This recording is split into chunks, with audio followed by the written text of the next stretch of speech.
ఆదరణ municipal council ఏర్పడి 4 సంవత్సరాల సందర్భంలో 19/3/2020 వారం 1లో మెజార్టీ సభ్యులు చైర్పర్సన్ మీద అవిశ్వాస తీర్మానానికి రిప్రజెంటేషన్ ఇవ్వడం జరిగింది.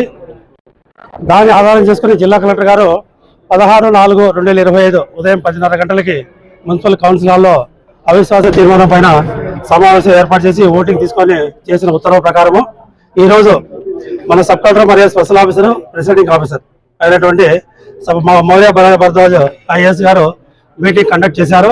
ఈ మీటింగ్ కి 36 మంది సభ్యులు అటెండ్ అయ్యారు. మనకు 41 మంది వార్డు మెంబర్లు, 42 మంది కాను ఒక వ్యక్తి చనిపోయినందువల్ల 41 మంది వార్డు సభ్యులు, అలాగే 2 ఎక్స్టెన్షన్ మెంబర్లు ఎమ్మెల్యే గారు ఎమ్మెల్సీ గారు కలుపుకొని 43 మంది అవుతారు.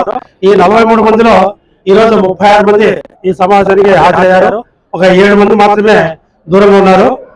ఈ వచ్చిన 36 మంది కూడా చైర్పర్సన్ పైన పెట్టినటువంటి తీర్మానానికి అనుకూలంగా ఓటు వేయడము, 7 మంది దూరంగా ఉండడం వల్ల ఈ హాజరైన సభ్యులందరూ కూడా 36 మంది ఆమెకు వ్యతిరేకంగా ఓటేశారు. కాబట్టి అది ఓటింగ్ అనేది నెక్కింది.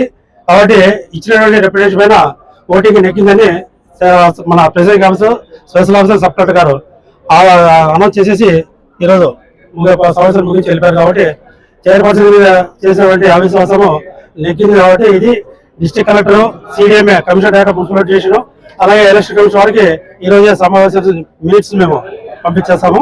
తదుపరి ఉన్నటువంటి వైస్ చైర్మన్ ఇద్దరు కూడా ప్రభుత్వ నిబంధనల ప్రకారము అక్కడి నుంచి ఒకరి పేరు ప్రతిపాదనలు వస్తాయి. వాళ్ళు నెక్స్ట్ ఎలక్షన్ జరిగే వరకు ఆ యాక్టింగ్ చైర్పర్సన్ గా లేదంటే టెంపరీ చైర్పర్సన్ గా ఓటింగ్ జరిగే వరకు నడిపిస్తారు. అడ్మినిస్ట్రేషన్ వాళ్ళ ద్వారా అడ్మినిస్ట్రేషన్ నడుస్తుంది. ఇది దీనికి సంబంధించిన సమాచారము.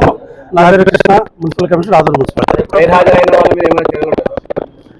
అయ్యా, వాళ్ళకు పార్టీ విప్ ఏదైనా జారీ చేసి ఉంటే, వాళ్ళ కాపీ ముట్టేటుంటే పార్టీ పరంగా వాళ్ళు దాని మీద చర్యలు తీసుకోవడానికి అవకాశం ఉంటుంది.